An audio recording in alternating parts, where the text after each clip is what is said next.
Ako po si Nerissa Cruz, 59 years old at taga Cebu.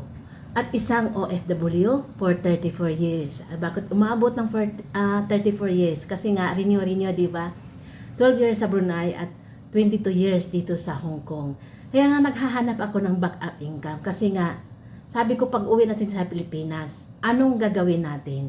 Kaya yun talaga pinakita sa akin ng, lalo na kanong kasagsagan ng pandemic, yung COVID na yon. Kaya talagang sabi ko, paano kaya gagawin natin? Paano kaya kung hindi nato hihinto? Kaya naghahanap talaga ako ng backup income. At salamat at pinakita sa akin sa ang napakagandang opportunity na ito. Kasi online lang siya, pwede natin gawin. Sa cellphone lang siya.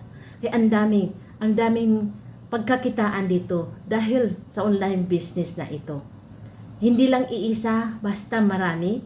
Marami tayong mga services at pwede natin kung ano man ang magawa natin ng tindahan or gagawa natin ng pwede. Pwede din tayong sa bahay. Walang pwesto ng kailangan. Kaya, napakaganda. Pag online business, kahit saan tayo pupunta, magawa natin ito. Okay? Thank you so much. God bless.